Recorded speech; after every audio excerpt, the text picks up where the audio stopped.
Hello and welcome to Own It Magazine and Publishing. My name is Marisa Bludarn and I am your host. I'm so excited, as always, to be with you. Taking center stage and owning it with me today is the editor-in-chief of Off the Bench magazine. He is known as the speaker man, Mr. Mark Wiggins. Welcome, homeboy. Buenos dias, buenos dias, buenos dias. How are you, Marisa? How are you? Good. How are you doing? I'm well. I'm well. Got a lot of things moving and shaking, as we know, but all things are good. All things are good. Oh, I'm excited too. You do have a lot of things going. Before we dive in, I know that there are many people on our platform that already know you, but for those who don't, introduce yourself a little bit and let them know who you are.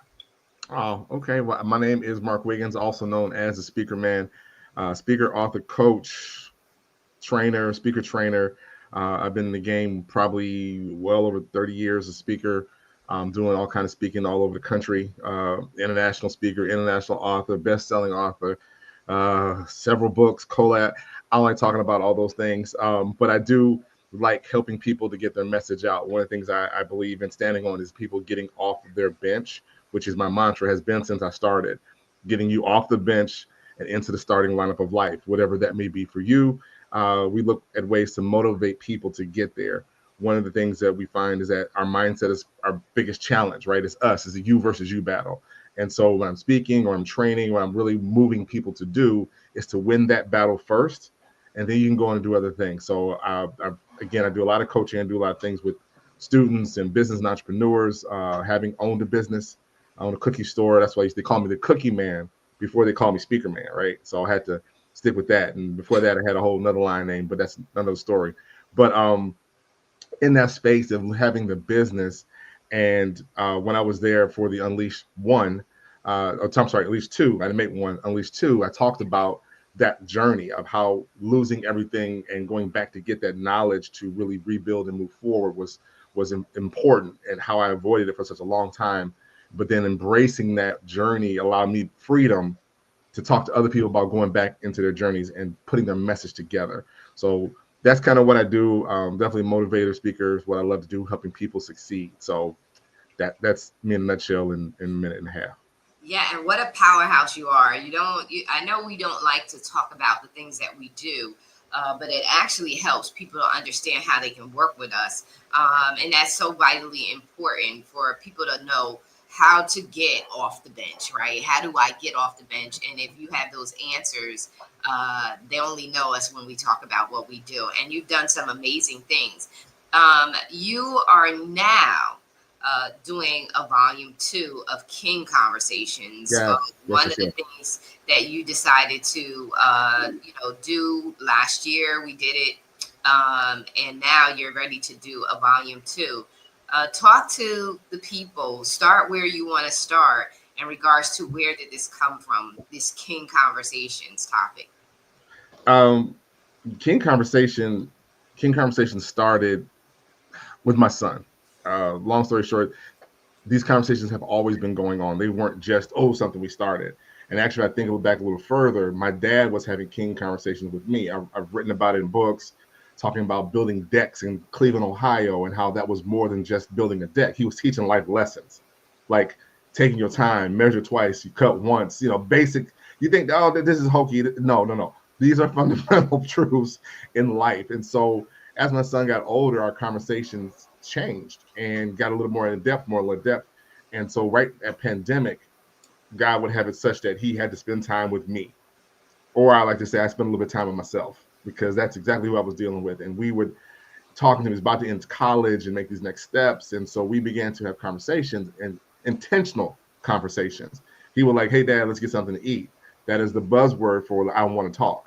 So we would sit out on the deck, and my sons are older now. We were having cigars, sipping on cognac, a father's dream, right? I'm my son, and he began to pour out, and I began to back up, like, oh, I got to really dig deep and give her more information. So King Conversation started with my son during that pandemic time, and I recognize that the knowledge I'm leaving him has to be a king. What a king would do, right? A king would have to prepare the next king to come up. The prince has to be ready to go in order to lead the nation or the country, whatever. So that's what I began to believe and talk about, is having these kind of clean conversations where men sharpen men, steel sharpen steel. There's conversations that moms can have with sons, and that's great and also necessary. Yes. However, comma, king conversation is actually more important when it comes to men, because there's things that we can teach and talk about. So that's how it started.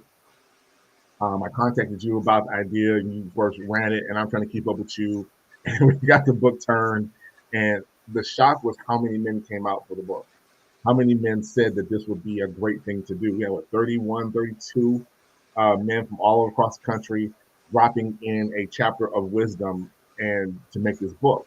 The other original concept for this book, because I coached youth basketball sports, and all the single moms in the gym that were there, not a whole lot of dads, but a bunch of moms. And I wanted something that I could give to them, to give to their son, and say, you both read this. You Yeah. both read this. Not just for the kid. No, everybody needs to read it because it gives you insight. It helps you actually help. So there's some words and wisdoms. I mean, people talking about life lessons, how they grew up and their tragedies or whatever, and how they overcome. Because like I train my speakers in my core training program, people just want to know a couple of things. Basically, how you got over. They want to know that. How did you get over? What steps did you take to recover, to come back, to bounce back? And if you can communicate that to your audience, you've done a great deal. And they from there, they can take that tool and apply it however they need to apply it. So that's the background of the King Conversation book. We actually did a magazine when we were doing a magazine together, the King's issue. I remember the first time we did the King's issue. King, get your crown. I was like, why has King got to get a crown? I said, hold on, hold on. I think what I told you was everybody talking about it really back when the girl, get your crown, fix your crown. Women fix. I said, hold on.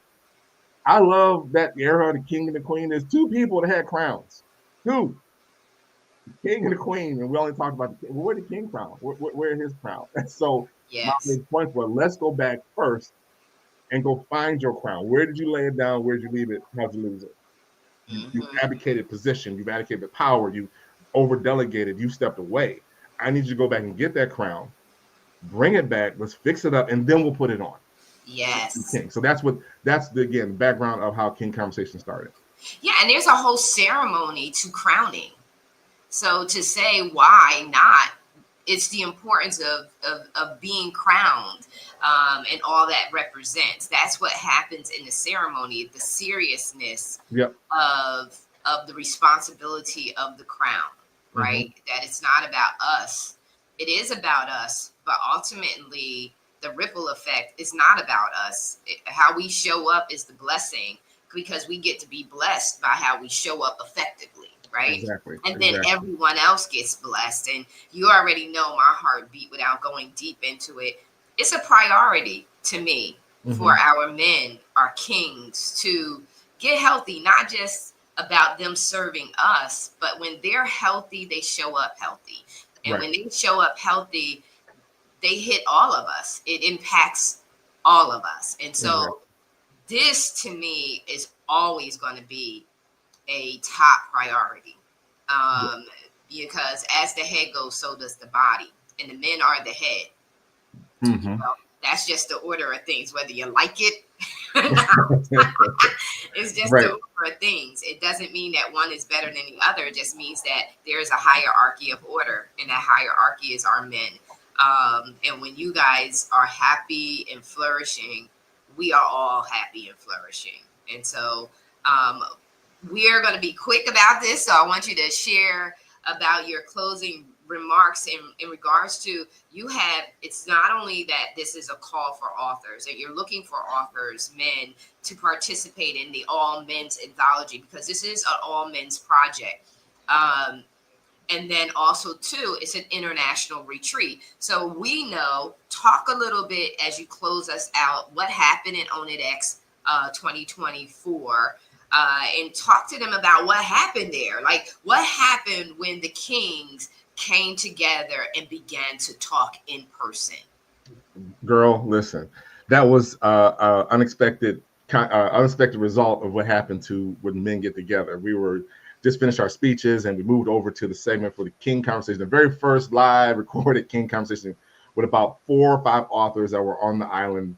And as they were talking and going through one another, one brother begins to share even more than he thought he was going to share, and he started to break down a little bit and cry. And but they all rallied around him, right? They rallied around him, and we stood there on silence and let him finish.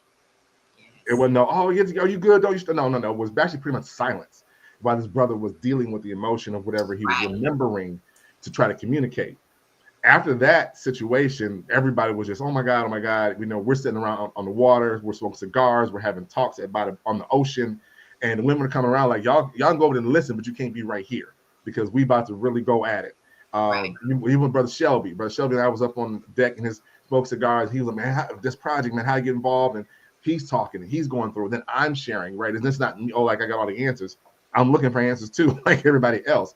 I believe that God has given me the skill set and the ability to stand up and speak and to communicate, but doesn't relieve me of any of these other issues that we deal with as men, right? Matter of fact, I share. And because of that sharing, was what happened. But that's what happened on the island. And it was powerful, which probably led to the book 2 that we're getting ready to kick off.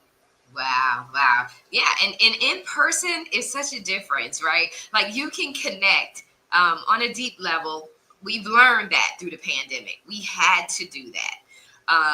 But when you have an option to actually go, because there's such a powerful transferring of energy in person that you could shift off to someone. And so love it, love what you guys are doing. Like I said, I'm just a logistical architect, making sure that all your needs are met in regards to making sure it's a success. This is your baby. This is you going in and doing a darn thing, and it's amazing. And I just believe that it's just going to continue because it told you. So when you were here last year and it in person, it becomes bigger because there's such a need for it that it becomes bigger than ourselves. We thought about it, but didn't realize how much it was really needed. And so I just want to give you your kudos.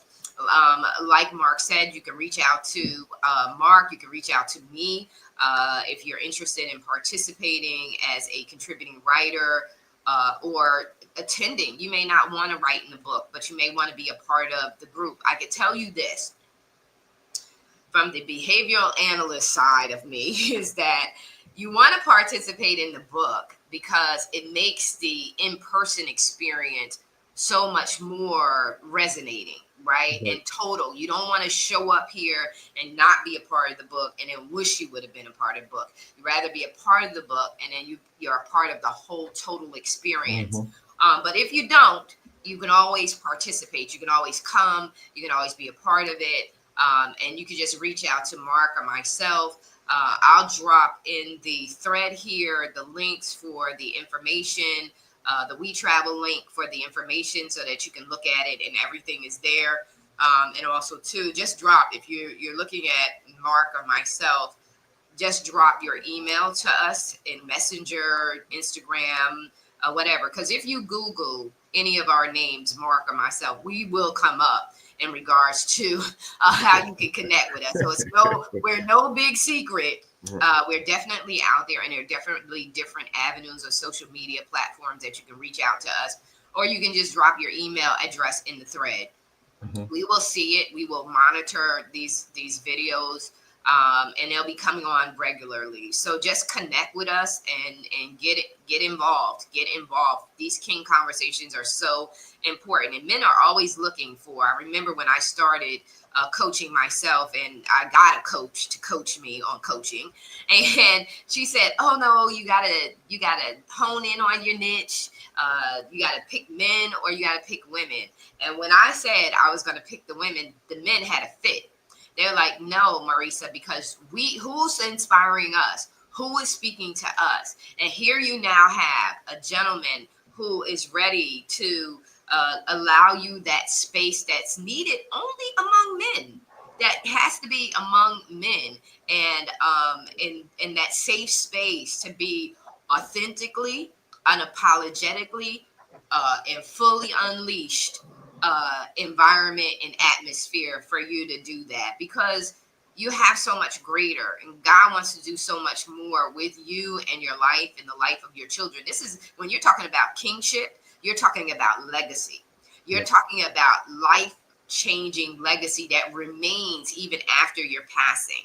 And that's where we are, to make sure that the next generation gets handed the baton in a way that they are strong, they have a solid foundation, and that they can run with it. And so, final remarks, and we're out.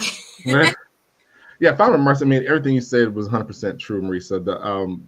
The legacy piece, when you think about it, the conversation you're having right now with any young person in your kingdom sphere, right? Anyone that comes, they're listening to every single word. When I go to work, I'm talking to my young people. I'm holding court at the main counter, and it's whatever the boss man says. But I had to make sure I'm on point. But I recognize that all the books I've written and been a part of, anthologies, single projects, whatever, somewhere around 12 or so, those words live on forever. My kids have these books. They have all my books. And everything I've ever said to them has been in these books. They sat when I was speaking. I talk about them all the time because we talk about the kids all the time anyway. And I talk about them in such a light and I use them as reference. But for someone who hasn't necessarily taken that step to begin that legacy, the book is the start, right? That one message that you consistently talk about the most, or that lesson that you consistently refer to, someone else needs that lesson. And this project allows you to at least start off that legacy process, because once it's down, and once we got it out here, it's out here. It's out. And you reverse to that, and I can go back and say, this is my dad said so many years ago. I trip out with my son when he was in high school. Yeah, my dad wrote this book. He said that. I'm like, he talks about me? I figured he talked about me, but I didn't know he talked about me, right? So, but this is part of the legacy building, which you speak about. And it's actually one of our pillars is legacy building. And this is part of it. Again, getting in this project, participating will open the doors for you communication wise, how to deal more with people around you. And for other men, as we learn to really talk to one another and open up and share, I'm finding now in my OG space, in my OG era, I think I've slid over out of unk age. Somebody said I'm in the elder space, whatever. How many people are coming and asking and seeking questions, whether it's relationship, marriage, how to fix it, business, whatever. And you have to have something to say. And Yeah. you do have something to say, right? Your experiences give you the authority to speak to it. I'm going to give you my good, bad, ugly of it, and you can filter out what you need from it. I don't have your answer per se. I may have some ideas or insight to help you get to your answer. And I think that's critical. And that's what this project is about. So I'm looking forward to everybody who's participating in this book. Yeah, I didn't even think that the aftermath of the first one, I thought it was I'm being 100% honest with you, Marisa. It was a checklist. I got it done heart project. That's what it was. Mm-hmm. So I thought, right? God has other plans for it because he gave it to me to do. And Yeah. it got done the way I wanted to do it. People, well, girl, you should, no, this is how this is going to go. And it delivered. I walked it all the way through. But who knew the impact of people? I want to get in. Oh, I missed it. I'm like, for real? For real? Okay. We're going to give you a second chance to get in this project. Yeah. And people are coming back and other people coming in. And from here, if you want to speak, yes, this is a great launching point for you because every yes, author needs a book. Every author needs to have interviews. Every author needs to be in the magazine. Because that adds to your credibility. Like, who are yes, you? Like you just said, Google me. If you yes. want to know what I do for a living, I promise you, Google Mark Wiggins, the Washington Post, CIA. Google that up and you will find out exactly what I do for a living and where I am all the time. People don't know where I am. But Yes. that's what it is. And you can also dig a little deeper and go on YouTube, whatever. So if you're trying to do those things as well, we can help you get there to that level too. And if you need your own magazine, the person to my right or my left, however this works out, is that one. She is that one. Yes. So let's Yes. get on this King project. We have things to do and things to help our nation and our children are in a world of hurt. A world of hurt. Yeah, it's amazing. It's amazing because it continues the conversation. So it continues the conversation beyond the book publication when you're involved in these other things. And so, and you are the one for this speaking and to help them to take their message beyond, because it does open the doors. Well, we could talk forever and Yeah. we could talk about this forever because it's such an important topic. It's not just telling a story. This is a movement of transformation for men. And so I'm going to leave it like that because we will go back in. I know we will. And so I just want to say to the ladies and gentlemen that are out there, our kings and our queens, you got to support them as they rise up. We got to be there to support them in their transformation. And so this book is not just for men once it's published, it is for the women too. For you to understand our kings, we have to understand what's going on in their hearts, and what's written in these pages will be what's coming from their heart. So thank you so much, Mark, for taking center stage and owning it with me. This is a privilege because you don't do this with me often. So I realized, and I say, wait a minute, me and Mark are always talking, but we don't never do no interviews. So this is really great for us to have had this chance to share with you Mark's vision for King Conversations Volume 2, the Conclave. This is a high-level meeting. Conclave is high-level secret meeting, but we're making it public to those whosoever will let them come. And so with that being said, we're out. Thank you so very much for being with us. We are going to drop the link here on the thread so that you'll be able to get all the information in regards to the International Men's Retreat and Anthology. Take care. Be blessed. We'll talk to you soon.